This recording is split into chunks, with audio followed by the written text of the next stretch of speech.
पंकज जानदर जी जिन्होंने हमें बताया बाजार के जो की पॉइंट्स हैं वो क्या-क्या है इस टाइम पे, कौन से ऐसे डेटा पॉइंट्स हैं जो आने वाले टाइम पे बाजार में प्ले आउट होते हुए नजर आ सकते हैं, कौन से ऐसे सेक्टर्स हैं विद रेफरेंस टू मोदी 3.0 जो आने वाले 5 साल के कार्यकाल में हमें एक अच्छा खासा अपसाइड दिखा सकते हैं। इसी कॉन्वर्सेशन को कंटिन्यू रखते हैं निखिल गोखरू जी के साथ और जानने की कोशिश करते हैं कि उनका इस टाइम पे बाजार को लेकर किस तरीके का व्यू पॉइंट है। नमस्कार सर, स्वागत है आपका शो।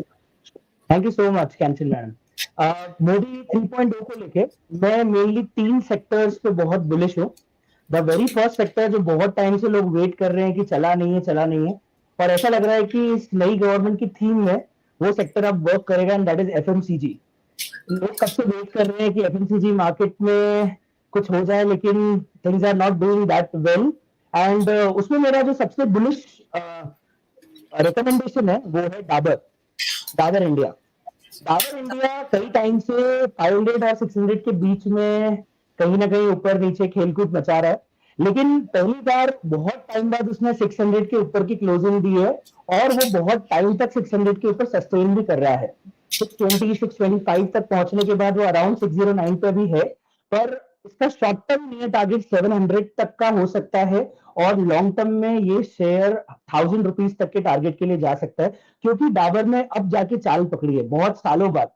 600 के ऊपर क्लोजिंग पिछले 3 या 4 साल में उसने शायद एक बार दी थी, और वो भी सस्टेन नहीं कर पाया था। तो जो मेरा पहला रिकमेंडेशन है वो है एफएमसीजी सेक्टर का, जो बहुत टाइम से चला नहीं है, लेकिन अब ऐसी थीम है कि एफएमसीजी को मार्केट में चलाया जाएगा। उसका एक कारण और है, जब अभी नेगेटिव रिजल्ट्स की पोलिंग हुई थी, तब अकेला एफएमसीजी सेक्टर था जो गिरा नहीं था, बाकी सारे सेक्टर्स एकदम से बहुत फॉल हुए थे, लेकिन इस सेक्टर्स में कोई गिरावट नहीं देखने को मिली थी। तो ऐसा लगता है कि एफएमसीजी में जबरदस्त बाइंग हो रही है, और हो सकता है लॉन्ग टर्म में इस मार्केट में डबल रिटर्न भी ये शेयर आपको दे दे।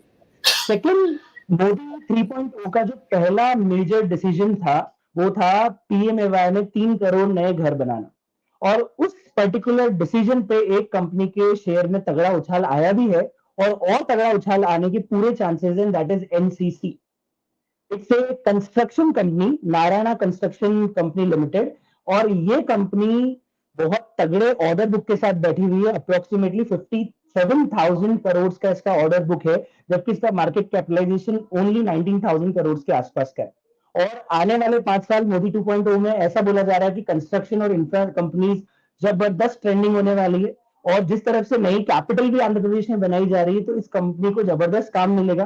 गवर्नमेंट की बड़ी ऑर्डर बुक है इस कंपनी के अंदर, और इस कंपनी के अंदर 600 रुपीज तक के टारगेट्स आप आराम से लेके चल सकते हो नियर शॉर्ट टर्म, और विद इन ईयर भी ये टारगेट आराम से अचीव हो सकते हैं, क्योंकि आने वाले 5 साल में गवर्नमेंट जबरदस्त इंफ्रास्ट्रक्चर पे काम करने वाली है। And my last recommendation is from a very booming sector, जिसके बारे में आई थिंक हर एनालिस्ट और हर रिसर्चर बात कर रहा है, एंड दैट इज डिफेंस।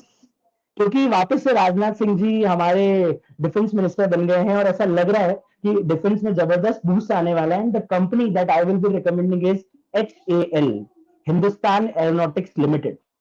ये कंपनी इतनी जबरदस्त बूम में है कि जब अभी शॉर्ट में फॉल हुआ था मार्केट, तभी कंपनी का शेयर 4000 रुपीज गिर गया था, लेकिन विद इन अ वीक ये कंपनी का शेयर अगेन 1200 रुपए से बढ़ गया।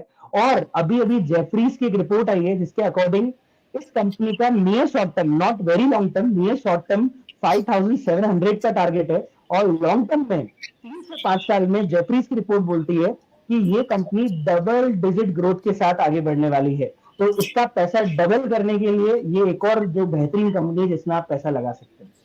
Over to you Kanchan ma'am. जी, तो 3 स्टॉक और साथ ही साथ 3 सेक्टर जहाँ पे हमें नजर बना के रखनी चाहिए। पहला सेक्टर है एफएमसीजी, और ये सेक्टर वो सेक्टर माना जाता है कि चाहे कोई भी जियोपॉलिटिकल टेंशन हो, चाहे कोई भी क्राइसिस हो, साथ ही साथ चाहे पेंडेमिक ही क्यों ना हो, लेकिन जो ये सेक्टर के प्रोडक्ट्स का यूटिलाइजेशन है वो कभी नहीं रुकता है। और इसका जीता जाता एग्जाम्पल हमने अभी रिसेंटली देखा कि सारे के सारे सेक्टर्स में जहाँ पे हमें एक शार्प डिप देखने को मिला, निफ्टी इंडाइसेस में एक बड़ी गिरावट देखने को मिली, लेकिन वहीं एफएमसीजी सेक्टर जो है वो मजबूती से बना हुआ था, जो दिखाता है कि लोगों का भरोसा अभी भी एफएमसीजी में इंटैक्ट है, और वहां से एक भरोसा वापस आता है, और वहां से नई खरीदारी की हमें एक शुरुआत भी देखने को मिली थी। लेकिन सर लास्ट हफ्ते की हम बात करें तो लास्ट वीक हमने देखा कि एफएमसीजी सेक्टर में